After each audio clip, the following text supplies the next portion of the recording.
할렐루야. 영상으로 함께 참여하는 모든 성도들에게 주님의 은혜와 축복이 함께 하시기를 축원합니다. 어려운 시대, 고통스러운 재난의 터널을 지나고 있지만 하나님 안에서 소망을 가지고 또 서로를 격려하며 이 위기를 함께 이겨나갈 수 있게 되기를 바랍니다. 지금 본당에 아무도 우리 성도님들이 계시지 않아 카메라를 보고 제가 설교를 하게 되지만 또 여러분이 계신 그 모습을 떠올리며 또 함께 여러분과 말씀을 나누게 되었습니다. 교회 홈페이지에 들어가 보시면 오늘의 신문이 올려져 있고 또 여러분에게 드리는 저의 편지가 또 올라가 있습니다. 함께 교회 소식 살펴보시고 또 서신도 읽고 함께 기도할 수 있게 되기를 바랍니다. 저희 온누리 교회는 정규 예배가 모두 실시간 생방송됩니다.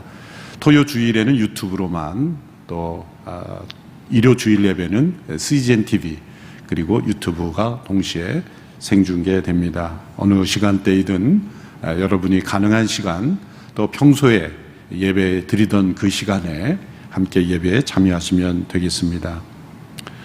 교회 하반기 양육 과정이 온라인으로 다 개강을 하게 됩니다. 또 전 캠퍼스에 2학기의 특강도 우리 장로님들이 귀한 강의를 준비해서 올려지게 됩니다. 또 공동체도 8월 중순부터 9월 초까지 개강하게 됩니다.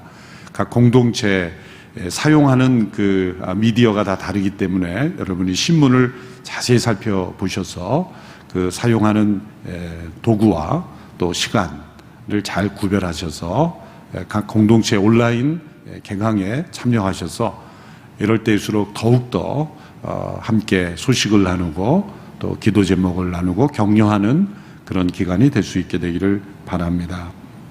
두란노 서점에서 우리 온누리교회 성도님들을 위한 전용 웹사이트 두란노 온라인 스토어를 개설했습니다. 이것은 온누리교회 성도님들이 자주 찾으실 수밖에 없는 생명의 삶 가스펠 프로젝트, 또 공동체 양육 과정에서 추천하는 필독서 등을 여러분들이 구매하셔야 되기 때문에 여러분들이 그 스토어에서 구매하시면 무료 배송으로 서비스해 드린다고 합니다. 내일 모레 24일 예정되었던 부모님 전도 집회는 온라인으로 하지만 또 부모님들이 가족끼리 또 모여야 하기 때문에 그것조차 감염의 확산이 될 수 있는 위험이 있기 때문에 저희가 2달 후 잠정 연기되었습니다. 이 시간 이 어려운 시국을 우리가 함께 하나님께 올려드리며 기도합니다. 우리 모두의 책임이고 또 하나님 앞에서 우리 모두가 낮아져야 되는 때입니다. 하나님께서 이 재난을 통하여 온 세상을 통치하시고 하나님의 높고 위대하심을 드러내십니다. 인간의 한없이 연약함과 죄악을 드러내십니다. 오직 예수 그리스도 안에 있는 영원한 생명만이 우리의 소망임을 깨닫게 하십니다. 이 기간 동안 하나님의 복음이 밝히 드러나는 기간이 되게 하옵소서.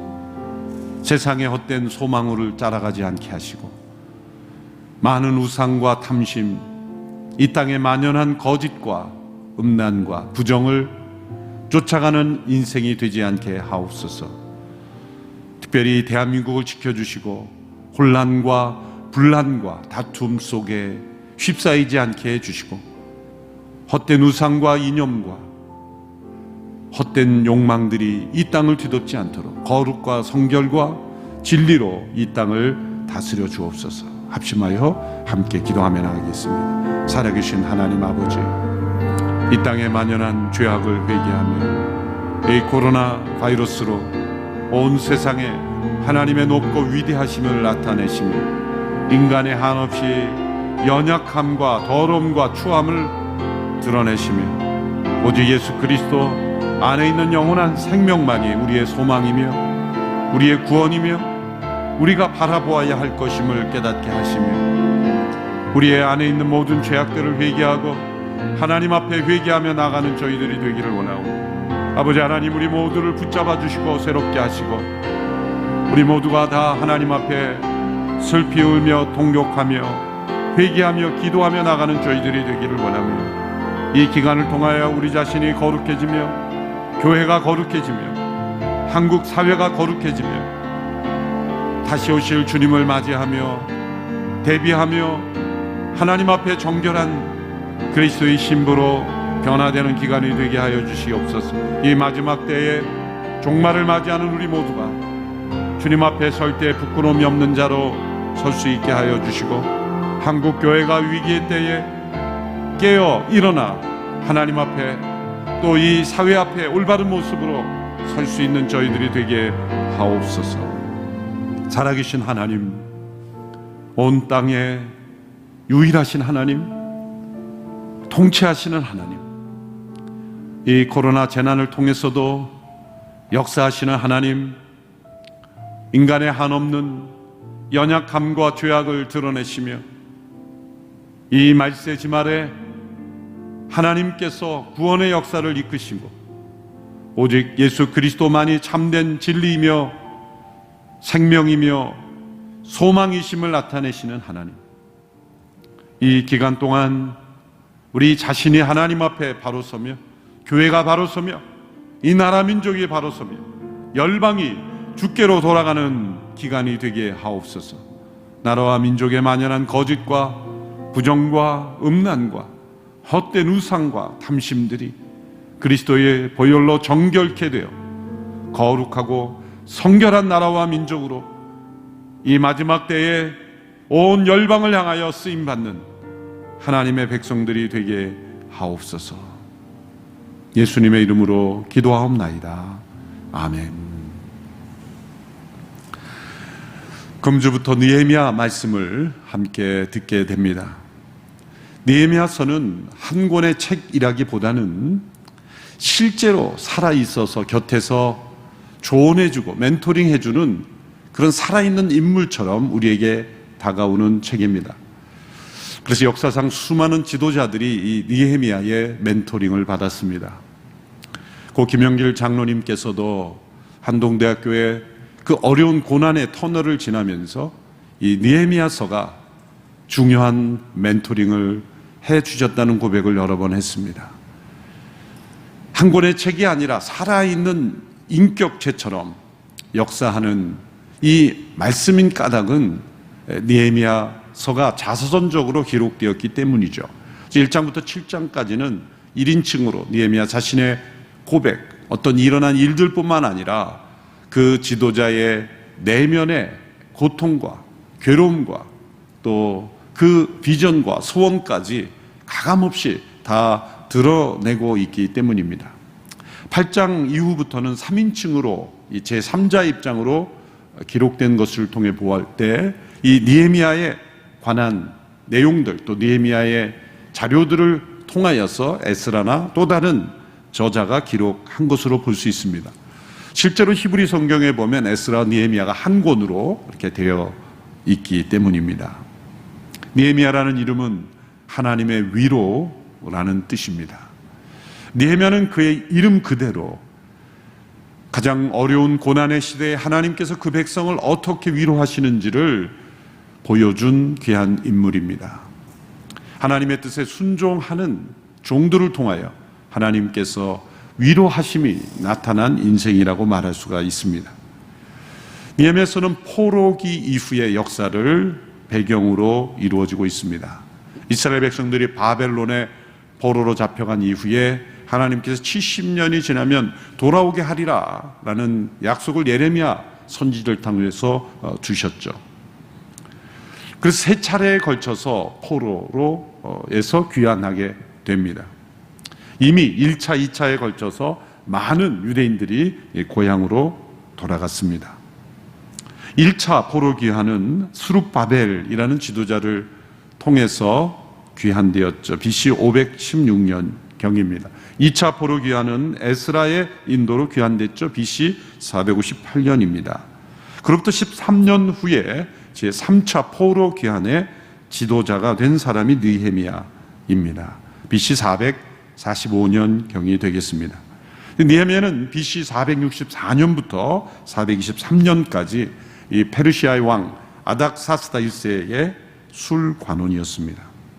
이 술관원을 오늘 이 시대의 관점에 볼 때는 참 이러한 직책도 가능하냐라고 생각할지 모르지만, 당시의 역사가들에 의하면 왕에게 영향력을 미칠 수 있는, 그 당시에 페르시아 제국에 왕에게 영향을 미칠 수 있는 두 사람을 꼽으라고 한다면, 한 사람은 왕의 부인이요, 또 한 사람은 술관원이었다고 합니다. 그처럼 개인적인, 전적인, 절대적인 신임을 받는 사람만이 그 위치에 오를 수 있었습니다. 그러므로 어느 누구의 추천이나 어떤 자신의 정치적인 노력으로 오를 수 있는 자리가 아니고, 이것은 왕과의 개인적인, 인격적인, 친밀한 신임을 얻지 않고는 오를 수 없는 위치였습니다. 이러한 위치에 있던 느헤미야가 1차, 2차 포로 귀환 때 다시 고향으로 돌아가지 않은 이유는 무엇일까요? 아마도 왕의 허락이 없었기 때문이 아닐까 생각할 수 있습니다. 그러나 그것은 하나님의 섭리였습니다. 하나님께서는 완벽한 계획을 가지고 때에 맞게 사람을 세우시고 사용하시기 때문입니다.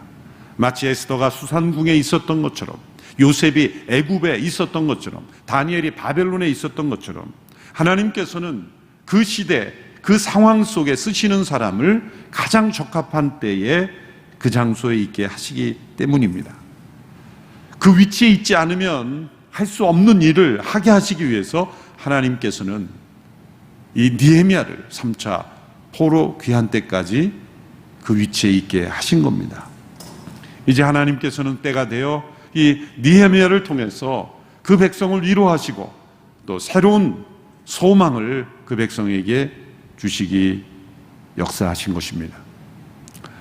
이 느헤미야가 어느 날 형제 가운데 한 사람인 하나니라는 형제에게 예루살렘에 남아있는 사람들, 또 예루살렘에 대한 형편을 묻습니다.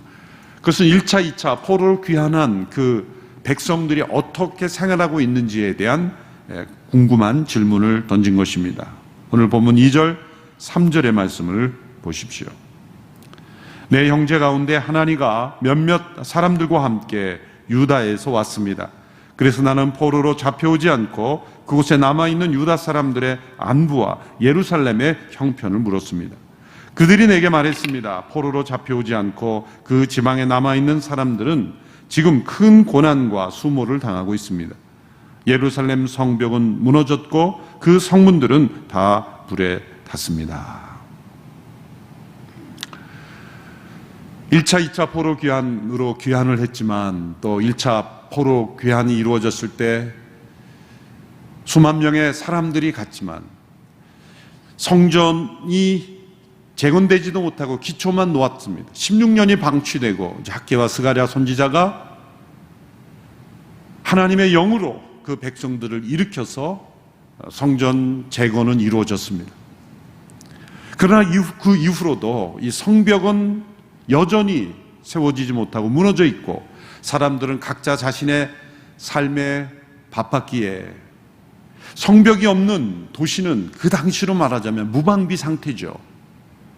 우리의 몸에 면역력이 없으면 바이러스가 금방 침투하듯이 도시에 성벽이 없는 시대에는 외부의 침략이 늘 빈번하게 이루어졌음으로 인해서 아직 국가가 재건되지 않는 그 백성들은 끊임없는 그런 외세의 침략, 공격으로 수치와 수모를 당할 수밖에 없었던, 아직도 처참한 상태에 있었다는 거죠. 성문들이 아직도 불에 타 잔해로 너부러져 있는 그런 모습들이 예루살렘의 모습이었다는 겁니다. 그래서 큰 수모와 수치를 당하고 있다라는 보고를 하나니로부터 듣게 됩니다. 예루살렘으로부터 수천 마일 떨어진 곳에 있는 이 느헤미야가 어쩌면 관심을 가지지 않아도 되는 일입니다. 개인적인 입장에서는 그는 가장 안전한 상황에 있습니다. 최강대국에 있습니다. 왕의 술관원으로 절대적인 신임을 받고 있습니다. 굳이 그가 관심을 갖지 않아도 그는 편안하게 안락하게 잘 살 수 있는 형편 속에 있습니다. 그러나 그의 마음은 그가 현재 있는 그 안전하고 안락한 그 상황에 있지 않고 예루살렘에 무너진 그 처참한 수치와 수모를 당하고 있는 그 동족들의 형편에 더 큰 관심을 가지고 있었다는 겁니다. 이것이 하나님의 위로의 통로가 되는 사람의 특징이 아닐까요? 누가 하나님의 위로의 통로가 될 수 있습니까? 나 한 사람만 잘 되면 되고, 나 한 사람만 안전하면 되고, 나 한 사람만 안락하면 된다라는 자기중심적인 삶을 사는 사람을 통해서는 절대로 하나님의 위로가 세상 속에 흘러갈 수 없습니다. 교회가 세상에 하나님의 위로자가 될 때는 교회만 생각해서는 안 된다는 거죠.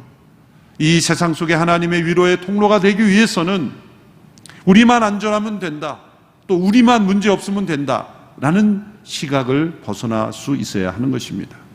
또 우리 개개인의 삶 속에서도 나 중심의 삶을 살아가는 사람은 결코 하나님의 위로의 통로가 될 수가 없습니다. 바로 이 느헤미야가 그 이름대로 하나님의 위로자가 되었던 것, 그것은 페르시아의 술 관원에 위치해 있음에도 불구하고 그런 동족들의 처참한 상황에 관심을 기울이고 마음을 쏟는 그러한 하나님의 마음을 품은 사람이었기 때문입니다. 오늘 이 시대에 우리가 마음을 품어야 할 대상들이 얼마나 많습니까? 이 나라 민족 가운데도 이 수월에 인해 고통당하고 있는 이웃들에 대하여 깊은 관심을 기울여야 합니다. 이 경제 위기 속에 고통당하고 있는 연약한 이웃들에 대해서도 관심을 기울여야 됩니다. 수만 명의 정착하지 못하는 탈북민들, 250만 명의 이주민들, 고향을 떠나 외로움과 고통 속에 있는 이들, 또 그들의 다문화 자녀들, 낯선 이국 땅에서 외로움을 당하고 왕따를 당하고 따돌림을 받는 그 자녀들의 마음속에 새겨진 상처, 독거 어르신들, 노숙인들, 우리가 돌봐야 될 많은 이 수치 가운데 있는, 어려움 가운데 있는, 궁핍과 어려움 속에 있는 이웃들에 대한 관심, 이 관심이 있어야 합니다. 때로 우리가 짓는 큰 죄는 미움보다 더 무서운 것이 무관심일 수 있습니다. 나는 누군가를 미워하지 않아, 누군가를 악하게 행하지 않아 라는 것으로 우리는 믿음의 생활을 다 했다라고 그렇게 자부할 수 있습니다. 그러나 이 느헤미야와 같은 깊은 관심이 없다면 그는 미움보다 더 큰 악을 범하고 있을지도 모릅니다. 느헤미야가 이렇게 예루살렘에 깊은 관심을 가졌던 이유는 무엇일까요? BC 586 예루살렘이 멸망한 이후로 그는 많은 이야기를 조상들로부터 들었을 것입니다. 예루살렘 성전이 회파되고 그 백성들이 바벨론에서 처참히 죽임당하고 포로로 끌려가고 또 전염병에 의해서 죽임당한 수많은 사람들의 이야기를 우리는 들었을 겁니다. 그 모든 것이 쌓여서 하나님의 마음이 그에게 부어진 것이죠. 과거에 이 나라 민족의 처참했던 전쟁, 아픔의 역사를 우리 젊은이들이 귀를 기울이지 않으면 안 됩니다. 귀를 기울여야 합니다. 들어야 합니다. 어떤 역사를 이 나라 민족이 가지고 왔는지를 들어야 합니다. 그저 내 시대, 나 자신만 문제 없으면 된다라는 그런 무관심에서 벗어나야 하는 거죠. 예레미야 선지자가 하나님께로부터 이런 음성을 들었습니다. 느헤미야 15장 5절의 말씀을 보면 예루살렘아, 누가 내게 인정을 베풀겠느냐? 누가 너를 위해 슬퍼하겠느냐? 누가 내 안녕을 묻기에 발길을 멈추겠느냐? 누가 예루살렘을 위해 슬퍼하며 발길을 멈추고 인정을 베풀겠느냐라는 이 하나님의 질문에 대답할 수 있는 사람이 바로 느헤미야입니다. 이스라엘 백성들의 수치는 곧 하나님의 수치이기 때문이기도 합니다. 이렇게 수치와 능력 가운데 있는 예루살렘의 형편을 들은 이 느헤미야의 반응은 기도였습니다. 토론이나 논쟁이 아니라 기도였습니다. 비난이나 정죄가 아니라 기도였습니다. 느헤미야서의 주제는 이 느헤미야가 얼마나 위대한 업적을 남긴 사람인가가 아니라 이 느헤미야가 의지한 하나님이 얼마나 위대하신 하나님인가, 또 이 상황 속에서 그 하나님을 의지하는 이 기도의 능력이 얼마나 위대한가를 나타냅니다. 그래서 1장은 느헤미야의 기도로 시작해서 마지막 장 13장 마지막도 하나님이여 저를 기억하시고 은총을 내리소서라는 기도로 끝납니다. 시작과 끝이 기도입니다. 일이 형통할 때나 장벽을 만나 어려울 때나 그는 언제나 기도로 돌파했습니다. 첫째, 느헤미야는 가슴을 찢는 통곡의 기도를 드리죠. 1장 4절의 말씀입니다. 나는 이 말을 듣고 그만 주저앉아 울고 말았습니다. 나는 몇 날 며칠 동안 슬픔에 잠긴 채 금식하면서 하늘의 하나님 앞에 기도하며 라고 했습니다. 주저앉아 울었습니다. 며칠 동안 이 슬픔이 지속이 됐습니다. 오늘 이 시대의 나라와 민족의 이 어려움은 똑똑한 사람이 없어서도 아닙니다. 판단력이 부족해서도 아닙니다. 이 통곡의 눈물이 부족하기 때문입니다.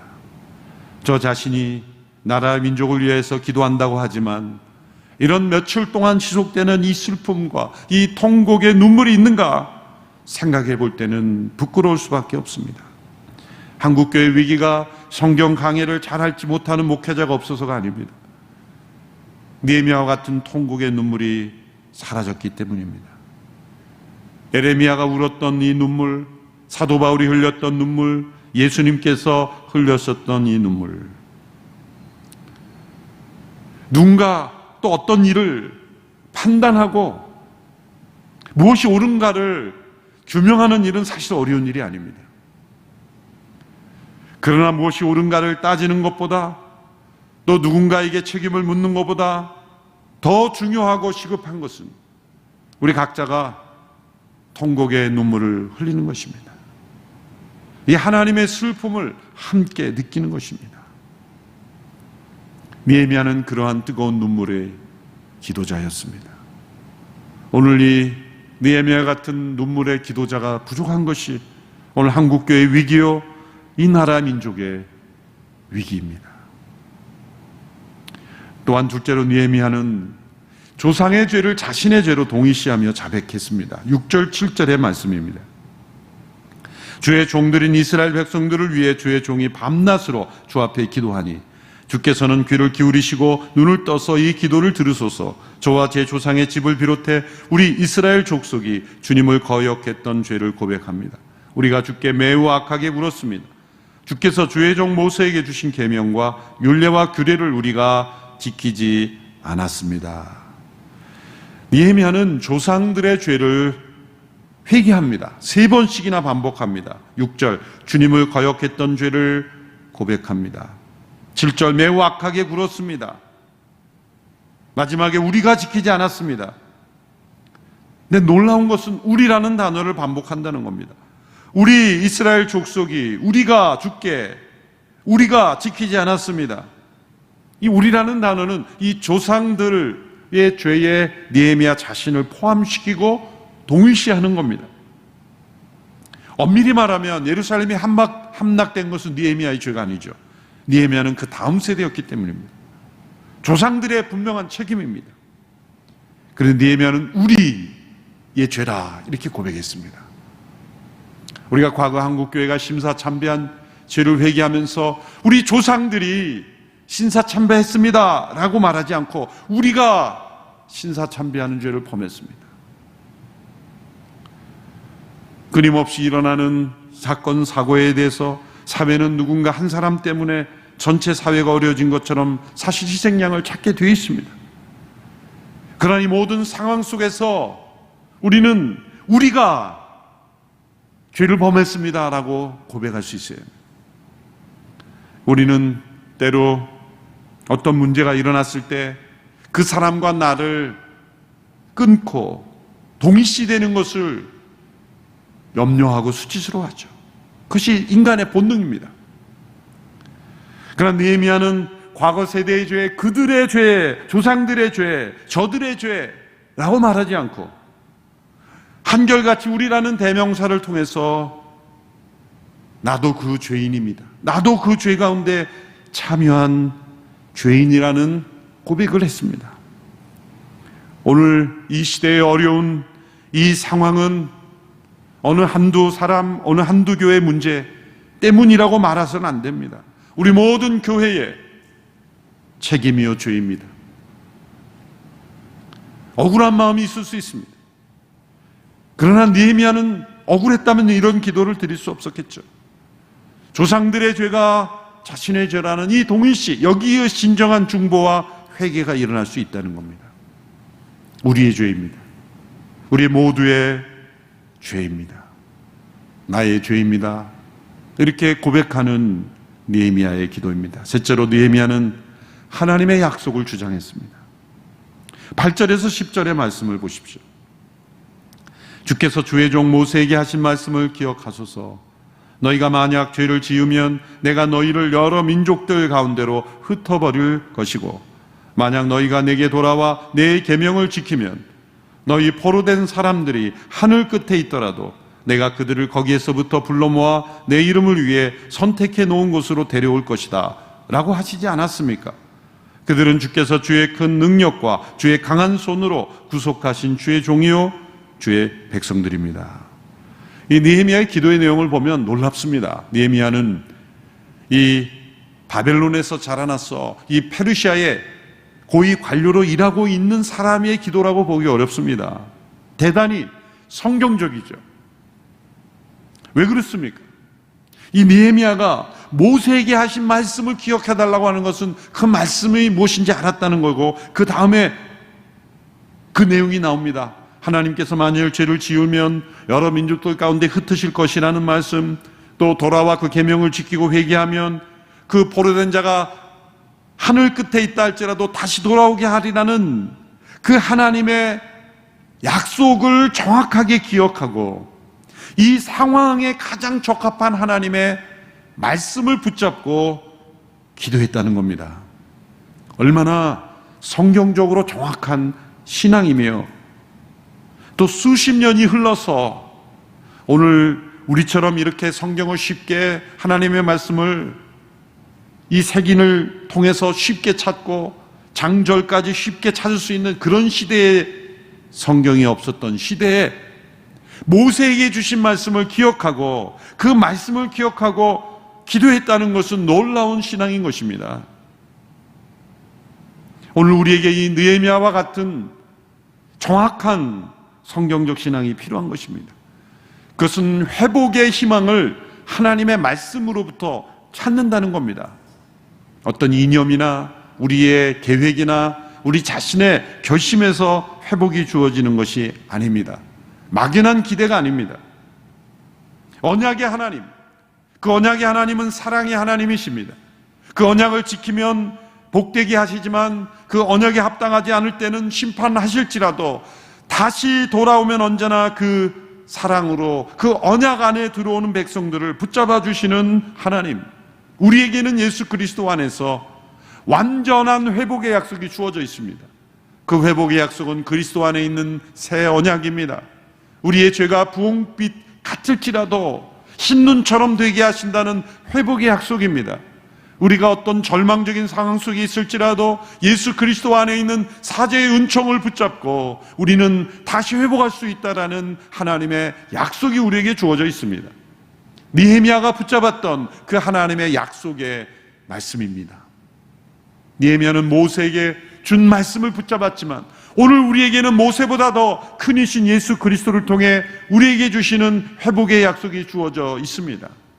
예수 그리스도 안에 있는 이 언약의 말씀을 이 느헤미야가 붙잡았던 것처럼 우리도 동일하게 붙잡고 기도할 때 은혜의 약속이 우리 가운데 이루어지는 것입니다. 그래서 우리는 무너지지 않습니다. 그래서 우리는 희망이 있습니다. 아무리 세상이 혼란스러울지라도 우리는 두려워할 필요가 없습니다.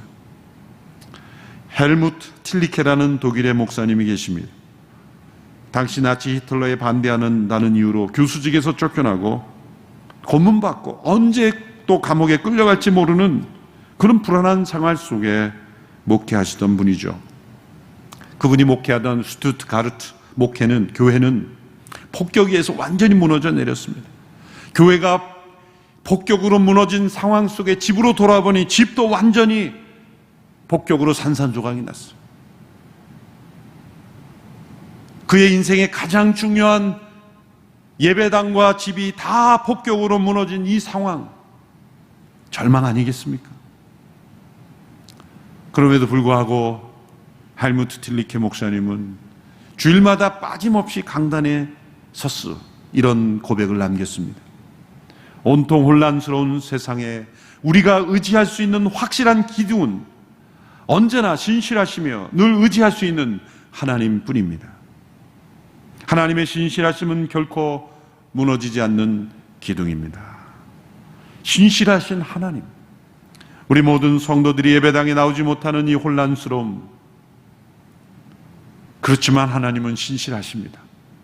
우리가 돌이키면 하나님은 예수 그리스도 안에 있는 새 언약 안에서 우리를 다시 일으켜 주실 겁니다.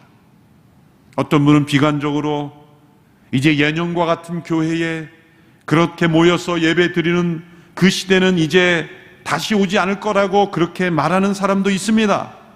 그러나 저는 동의하지 않습니다. 이스라엘 백성들이 포로로 잡혀가고 예루살렘 성전이 회파되고 모든 것이 무너진 수치로운 상황 속에서도 모세의 시대에도 하나님은 회복의 소망을 주셨는데, 모세보다 더 큰 이신 예수 그리스도 안에서 오늘 우리에게 이 세상의 혼란스러운 한복판에서 신실하신 하나님은 우리 모든 성도들이 함께 예전보다 더 축복된 모습으로 하나님을 예배하는 그날이 속히 올 줄로 믿습니다. 느헤미야의 기도는 기도에 귀를 기울여 달라는 간구로 끝납니다. 11절의 말씀입니다. 주여, 이 종의 기도와 주의 이름을 경외하기를 기뻐하는 주의 종들의 기도에 귀를 기울이소서. 오늘 주의 종이 이 사람 앞에서 은총을 입고 잘 되게 하소서. 그때 나는 왕에게 술을 따라 올리는 사람이었습니다. 하나님께서 주의 종들의 기도에 귀를 기울이시기를 기도합니다. 이 기도 가운데 느헤미야는 종이라는 단어를 반복해서 사용합니다. 세어보면 8번이나 사용합니다.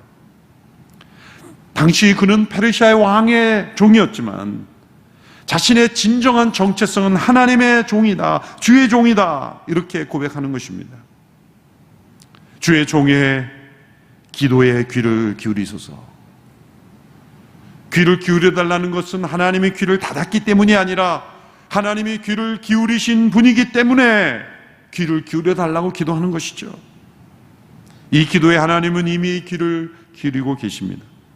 더 나아가 느헤미야는 간구합니다. 주의 종이 이 사람 앞에서 은총을 입게 하소서. 이 사람이란 왕이죠. 왕이 허락해야 자신이 돌아가고 자신에게 주어진 이 비전과 소명을 이룰 수 있기 때문이죠. 기도하는 가운데 느헤미야는 점점점 더 자발적이 됩니다. 더 헌신하게 됩니다. 자신이 예루살렘 형편에 대하여 관심을 가지고 슬퍼하며 기도하고 있습니다. 이제 그 일이 다른 누군가가 아닌 하나님께서 나를 통해서 이루시는 선한 일이라는 것을 그는 느끼고 있는 거죠. 깨닫고 있는 것입니다. 그리고 헌신하고 있는 겁니다.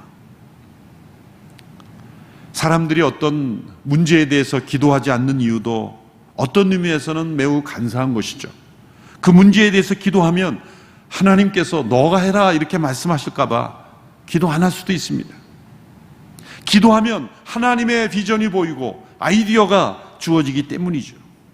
그리고 그 하나님 앞에서 자신을 헌신하는 일이 일어나게 되는 것입니다.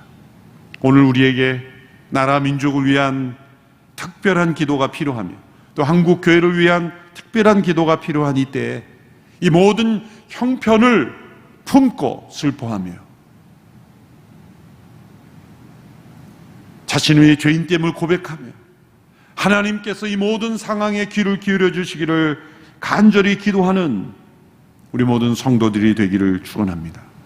그 기도 가운데 하나님께서 주신 소원, 비전, 하나님의 뜻, 우리 자신의 헌신을 요구하시는 하나님의 뜻이 있다면 기쁘게 헌신하는 우리 모든 성도들이 되기를 주님의 이름으로 축원합니다. 기도하겠습니다. 살아계신 하나님 아버지, 느헤미야를 통해 이 백성을 위로하시고 그 시대의 백성을 새롭게 하신 것처럼 이 말씀이 오늘 살아있는 능력의 말씀으로 수치와 혼란 가운데 있는 이 시대, 또한 이 사회, 또한 한국 교회 위에 하나님의 위로가 임하게 되기를 간절히 원합니다. 주의 종들의 기도에 귀를 기울이시는 하나님, 신실하신 하나님을 의지하며 나아가는 모든 성도들의 기도에 응답하여 주시고 이 모든 상황 속에 속히 구원받게 하옵소서. 하나님 새 일을 행하여 주시고 역사하여 주시옵소서. 예수님의 이름으로 기도하옵나이다. 아멘.